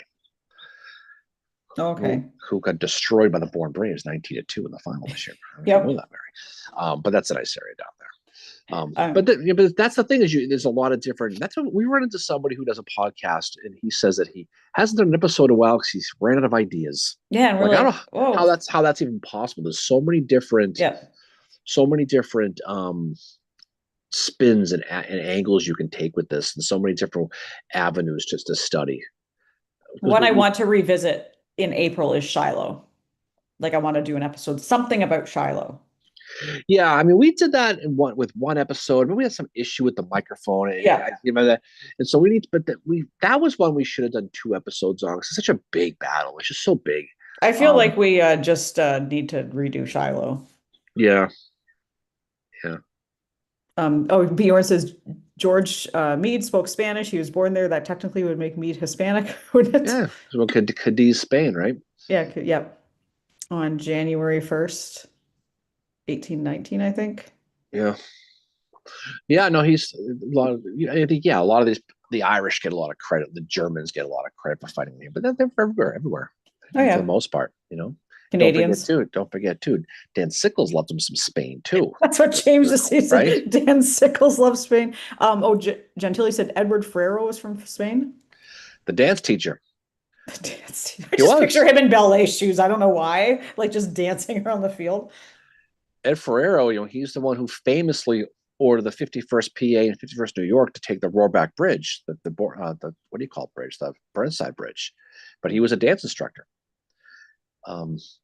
It wasn't was it the Zouaves that danced before battle? Yeah, a lot of like the 9th Louisiana. This is heading into Gettysburg over here, the second night of East Cemetery Hill. I don't know what the deal was, but Hayes, the commander of the Louisiana Brigade, the Tigers, they drive him crazy because the one regiment, before they go into battle, they would just jump around and dance and it just shut up, But it was their way of kind of psyching themselves up. And right down here, but yeah, behind Unity Park over here, where Mr. Jesus is where they would have gone up that hill, and they would have gone around where the high school is to go and try to take the guns from Wainwright's guns and Weidrich's guns. And yeah, that's you could read about those stories too.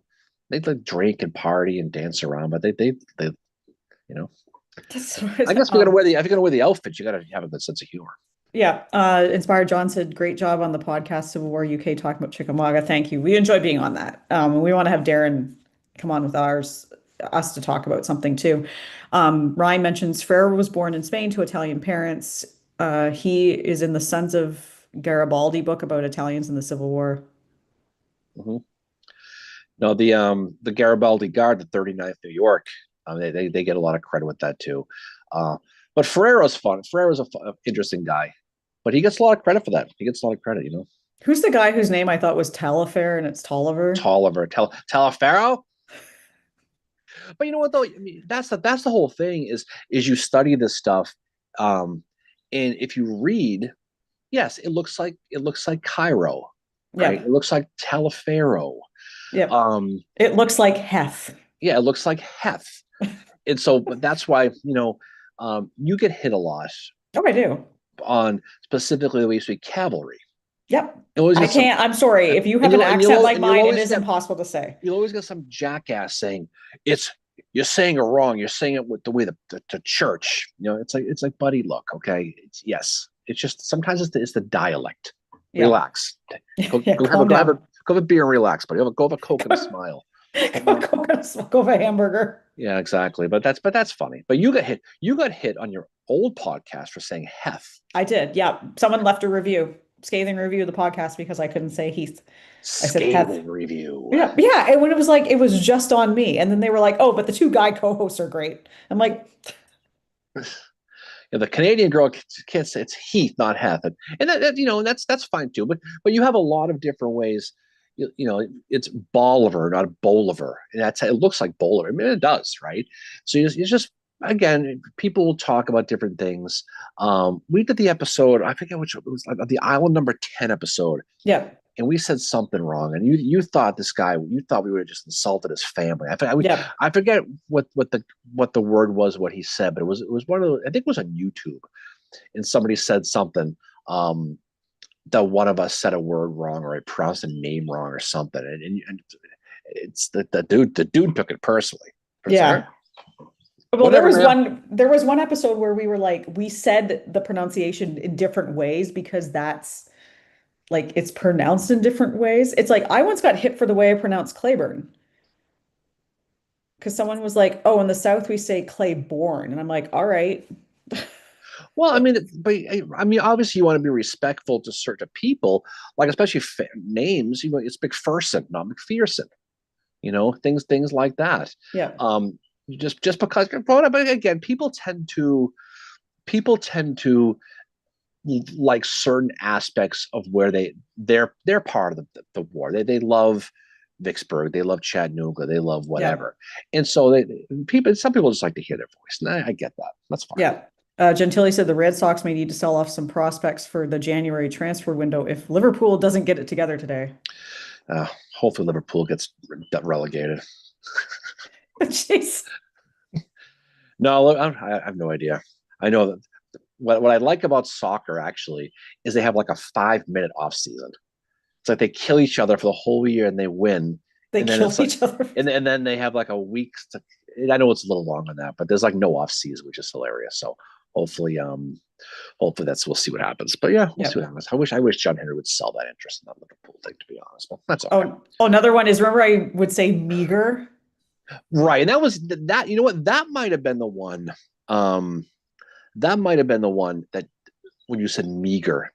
But you know what's so funny is I was in Antietam not too long ago, and one of the Rangers said it that way too. So everybody, even if you say this stuff really, really closely, people screw that up. But there are words. I mean, there's in New Hampshire. There's a town called Lancaster, New Hampshire, but here it's Lancaster. It's same spelling, Yeah. same dialects. And so obviously Mar, if you just read, it looks like Yeah. it looks like meager. It does. Yeah. Certainly. I mean, you look at Shizanovsky. Good luck with that one. Isn't it Chris? Well, that's what everybody called him because you couldn't pronounce his damn name. But there's certain ways to pronounce it. And I remember somebody went and visited his family and got the correct pronunciation. It was Stu Dempsey who went. Yeah, I think it was Stu went Dempsey. to the village where he was like from and got the correct pronunciation. But it looks nothing like it's spelled. Like it's. But he just didn't the actual guy have his men call him Chris? I don't know if they made him call him that, but I'm sure a lot of people did. But your accents and your dialects are gonna bastardize every word. That's fine. I mean, somewhere along the way they called it Cairo. Okay. Yep. Okay. Yep. Gentilly, don't mispronounce. Was it Stoughton or Stanton down here? Stanton. Yeah. Yeah, don't mispronounce it. Yeah, and obviously the U throws it off a little bit. Certainly. Oh yeah, it does. Um, Bjorn, be careful about correcting pronunciation of Civil War names that occurred in America, and we talk however we want to. Yeah, that would probably be the correct answer for it. Is just kind of pronounced the way it is, but Yep. but there are definitely ways that people can pronounce. But I guess I'm going to start talking about this. But what's funny is how personal some people get it. They get so Yes. offended by it. Mhm. But that's kind of the whole thing with that. But it's pretty funny. Yeah, well, it's like people like they get offended over something like an animal doing its animal thing and creating a water area. I'm not going to I name know. names. I can imagine who you're talking about, but that's so that's for people. What's good about it is people care about it that much. They're going to get fired up about it and get into it. But yeah, but sometimes you tend to get hit more than I do. Um, by people who I don't think you've ever said anything completely over the top wrong, but sometimes if you do, that's certainly you're the one who's going to get hit for it, no question. Yeah, well, someone just said because it's still a male dominated field, like I do have an uphill battle. I don't feel that way like I used to. Okay, I just kind of roll my eyes at it now. I'm Well, the like, problem is you take a lot of friendly fire because there are people in your gender who do this for different reasons, and yes. it's not always history. Yeah. It's look at me, what am I doing? Is my dress pretty? And you know what I Yep. mean? There's Yep. unfortunate is that. Um, so you get kind of lumped in. Yeah. And plus they always assume that women like the Civil War because they think so and so is attractive. They think General so and so is, That's not, and I mean, I'm here to say that might be the case for some women, and I know a couple, but not for me and some other women I know that study it, that we're doing it because we just enjoy studying it. It's not it's not uh, looking at them from an attractive sense of and like, again, people, no one is going to say that we're doing an episode on Antonia Ford because she was attractive, yeah. right? No one's going to accuse me of that, but that's the way it is. It's okay. The only comment I've ever made about anybody, it was when we were with Gentili on our Mosby tour, and I said that he was one of the, like, just from a human standpoint, he's one of the better looking guys in the Civil War, I think. Who's this? Mosby. I guess so. Yeah. Oh, there's your friend. Yep. Got you. No, but Mosby. Again, I don't think people. I've never seen anybody study Mosby because from the female side because they think they're attractive. We know people. We know people who females who like certain generals because they think they're attractive. I could think of two off the top of my head. Right? Oh, Why same. they do that, right? Same. And that's okay. I mean, it gets them into it a little bit, but I think you gotta make sure you're doing well by everybody. Yeah, because But you become blind. The problem is you become blind to it. And then when you're only doing it for like likes and look at me kind of thing, the history gets left behind. And then when someone comes to talk to you, which is why before we go to Cedar Creek, I want to have something to tell people. Not that I don't know how many people are going to come talk to us when you know, when the camp is open up, but I want to be able to speak about the 26 Wisconsin because that's become like my adopted regiment that I've chosen to research. And I think if you're going to do reenacting, you do need to know the history of it, what you're doing. It's not just about dressing up and going and running around a field. There's a No, history it's like to it as anything else. well.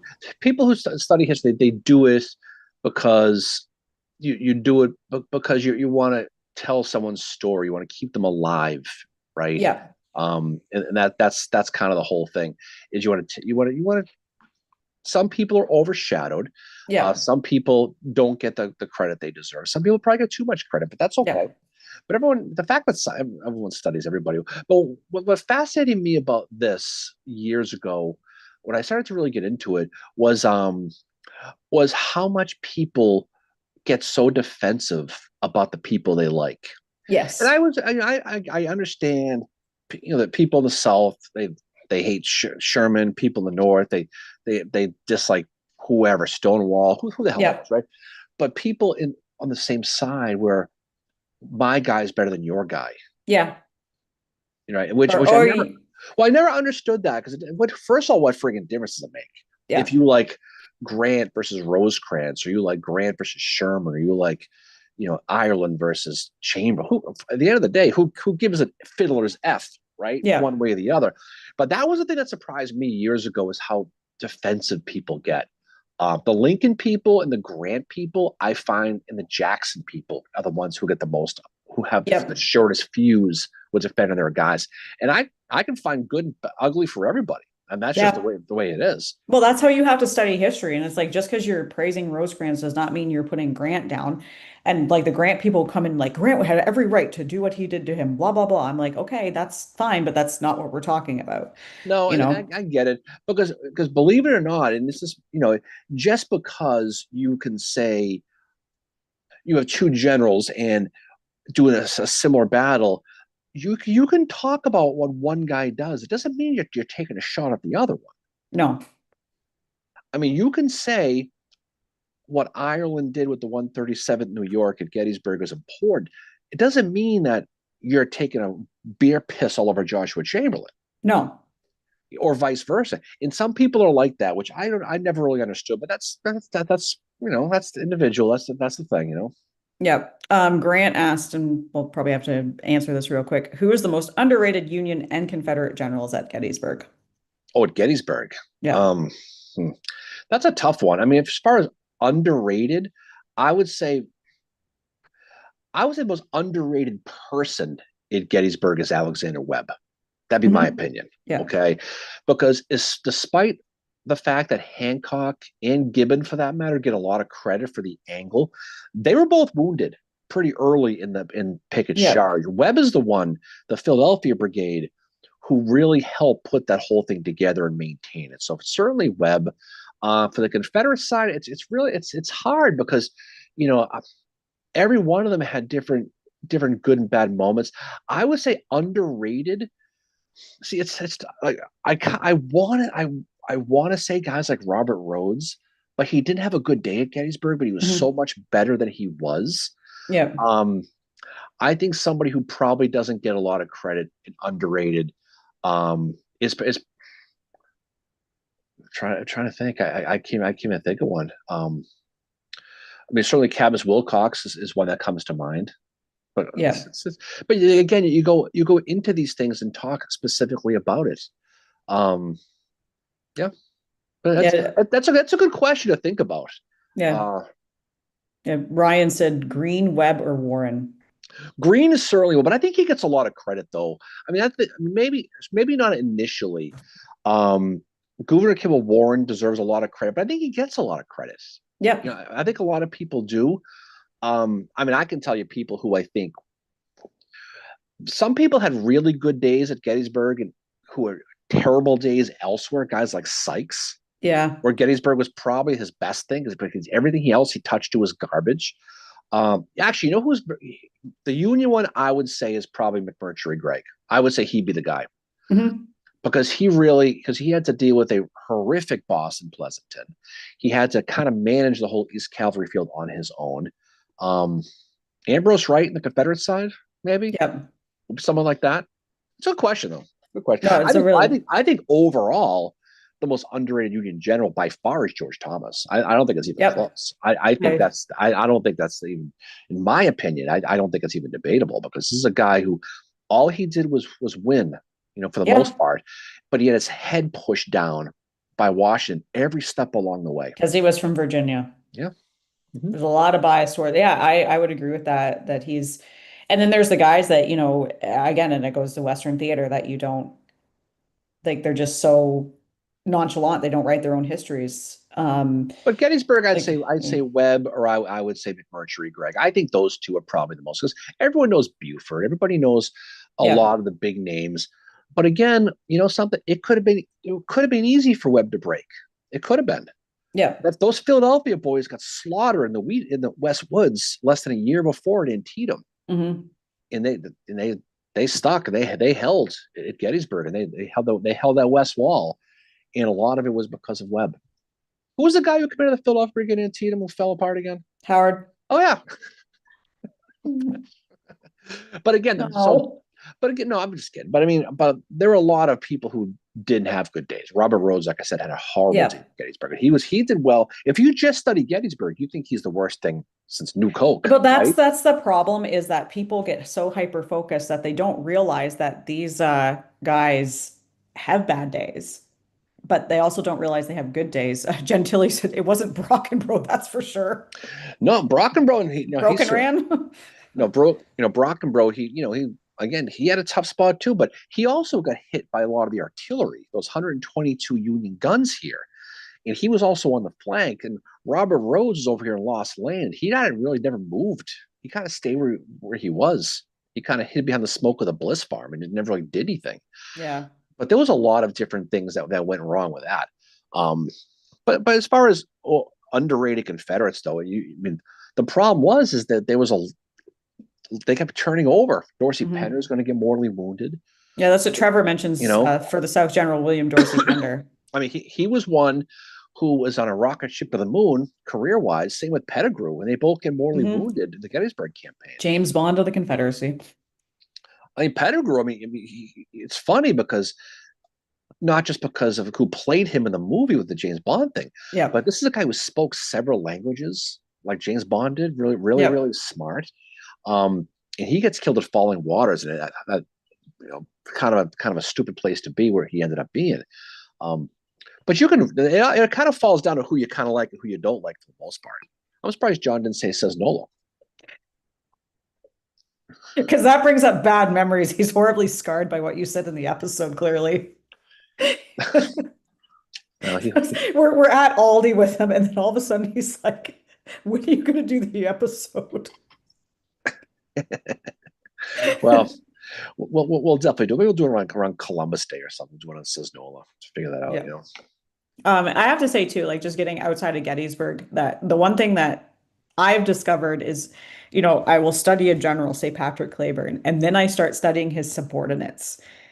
And that's great too, because then you're digging even deeper down and you're finding out these interesting stories about, Granbury, and Lucius Polk is the other one I want to look at because Mhm. he survives. He seems to, I don't know if he's got memoirs or what, but he's another of Claiborne's guys that was really good. And I brought him up so much to people, and they're like, "Oh, he sucked," and I'm like, "No, that's his uncle, Yeah, he gets hit. Leonidas." Leonidas gets hit, but he certainly does. But Um, Leonidas did get hit. yeah, he's Howard's guys. Yeah, he got hit bad. No, but again, you look at Otto Strahl, John Adams, obviously Granbury, people like they had a lot, and that's the whole thing too. Was again looking at the Western theater, the Confederates, they had so many really good B level guys, Hmm. but they never had that Sherman, they never had that Grant. I mean, obviously Bragg wasn't it, Johnson really wasn't it. Who knows if Albert Sidney Johnson could have been that guy, but we'll never know. But they No, never had that. They had a bunch of B plus guys, but not a I lot of think A Claiborne guys. was the one of is the best one in the Western theater by far. Like he's and even Derek Maxfield said that the other night that, you know, like Sherman going up against Claiborne, he called him Patty, said like that's the best they had. And he's Yeah, like Claiborne is good. Like but he's we'll but never know though. I mean, there's been a lot of cases of where people had really, really good lower level success in careers, yeah. really good at politics. Believe it or not, one who was really, really good up until he was put in charge was Burnside. He really Yep. was. He didn't make waves politically. He was kind of even flowed. Yeah. But then once he got command, he fell apart. And you look at his failures. Certainly, Mud March comes to mind. But that's not really his fault. The Crater is where he gets tuned up, Yeah. really, really, really bad. He had a good Knoxville campaign, and he did really well in Antietam for the most part. Once you dissect and you realize, take out the Jacob Cox aspect of the Ninth Corps, take out the McClellan part of it, take the fact that he didn't have cavalry support to go find Snavely's Ford. He had to go find the crossing of the Antietam himself completely. And McClellan writes the book after the battle, blaming him for being late when it really wasn't his fault. So when he was picked to replace McClellan, he was the slam dunk pick. I mean, for Lincoln, I mean, it wasn't even a question. And you're looking back historically now, you go, why the hell did he pick Burnside? At the time, that was the right call, as far as per Lincoln, per all of them, Mhm. because he didn't make waves. He just did his job, but he was over Yep. his skis. So who's to say Claiborne, if he had that spot, wouldn't have the same issue? We'll never know. Some Yep. guys relished at stepping up. Guys like Meade certainly did. Hmm. Um, some guys didn't. No. And well, Frank asked me how I got into studying Claiborne, and it was because I read The Smoke at Dawn by Jeff Shaara, and Claiborne is a character in that.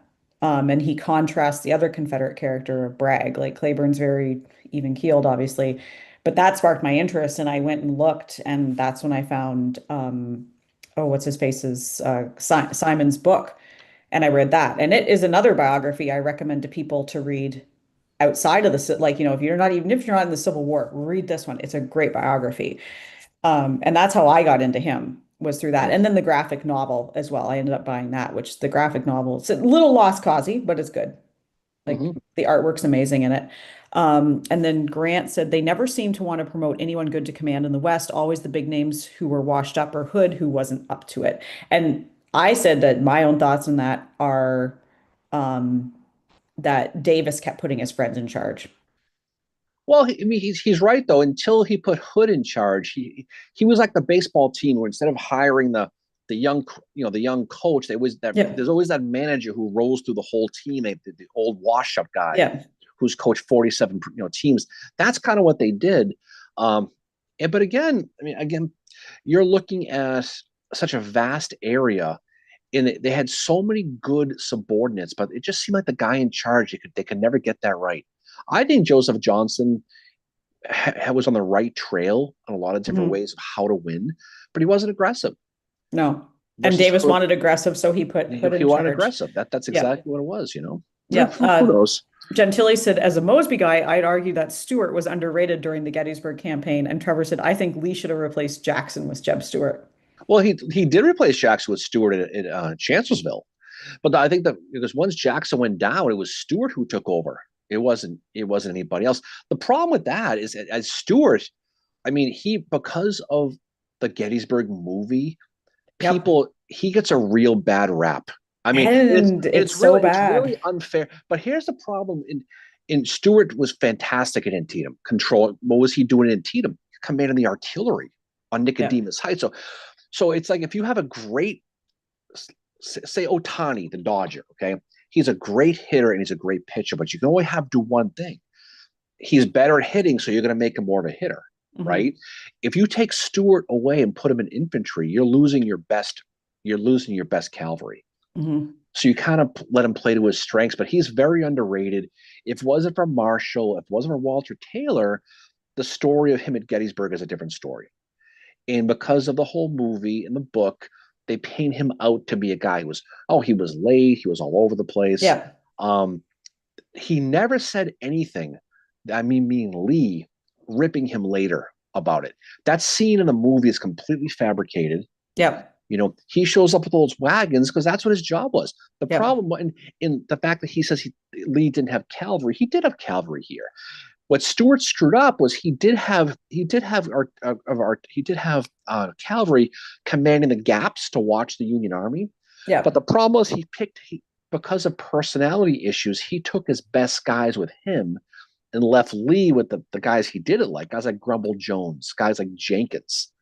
So the people he picked to know what they did, what they were supposed to do. But read Mosby's memoirs about Stewart, especially Gettysburg, and it might give Hmm. you a different spin on what he actually did. But I think he very, very underrated as far as I even for a guy who gets all the credit in the world for the cavalry. Um, he was that Swiss Army knife guy where he could do kind of anything, and he did it yeah. well.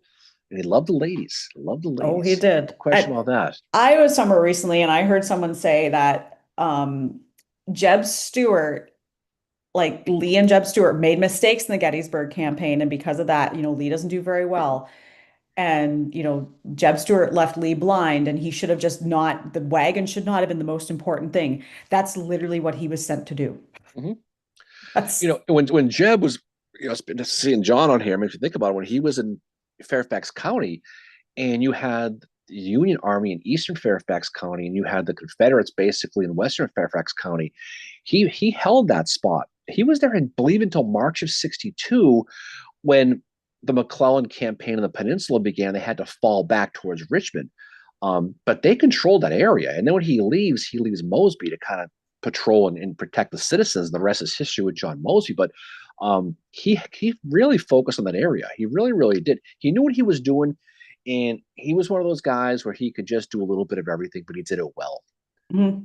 But cavalry was where he obviously cut his chops, and he Yep. was he was probably the best of what he would. And we've said he's been a little overrated at times because no one's perfect either. Yeah.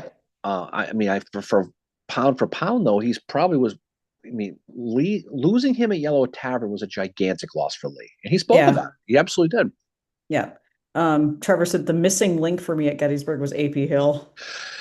Well, like they say, if you can give a presentation on AP Hill at Gettysburg and you can do it for an hour, you found the holy grail because that's what he was. I mean, he was always sick. That's what you get for looking for love in all the wrong places. But he unlike the movie where they show him standing there with his red shirt all the time, and you see Heath with the bandage, which Yep. it just wasn't the case. But he was sick. He was just a guy he was like Teak in South Park. He was always Yeah. sick. That's Yeah. what he was. Yeah.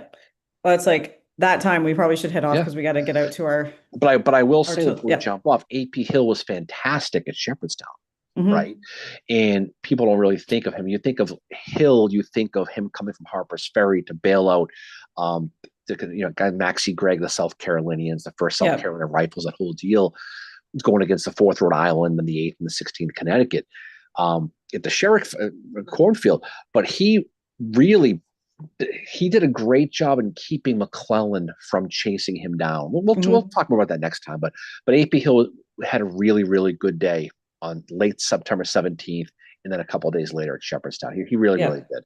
So when he was there, he was great. He was great at Ream Station too, Mhm. but he wasn't always there. Yeah. So we are going to head off. We're going to drop our next episode next Friday. It's going to be about Laura Radcliffe and Antonia Ford, 2 of John Mosby's spies.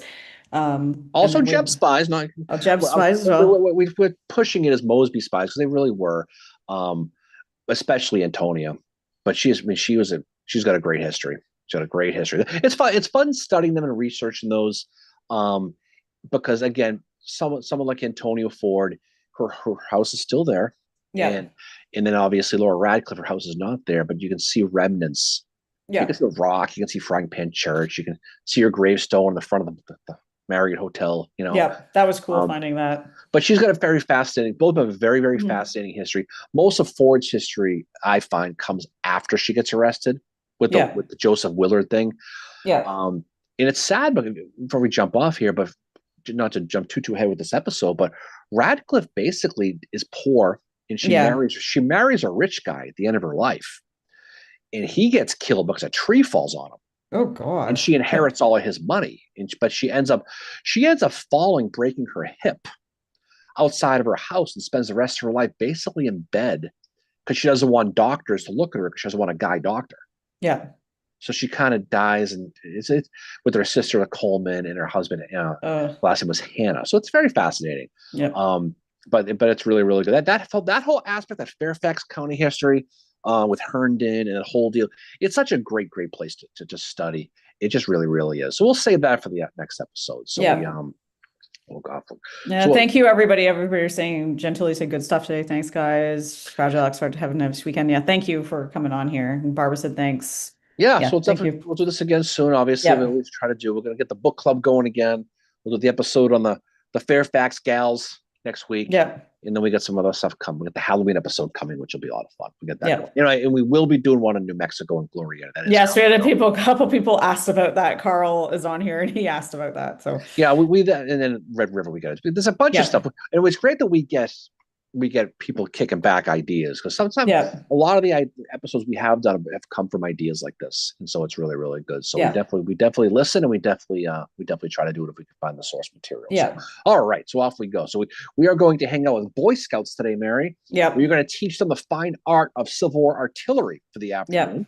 Because every young Boy Scout needs to know how to fire a Napoleon. So we're going to show we're going to do that with some artillery friends today, and then we'll go back to some other stuff heading back over the weekend. So off we go. So Mary, I hope your Cleveland Guardians can find a way to hold on. I don't think they're going to. I think the Red Sox are going to bail on the rest of this series. So I think the Tigers are going to probably win today and tomorrow.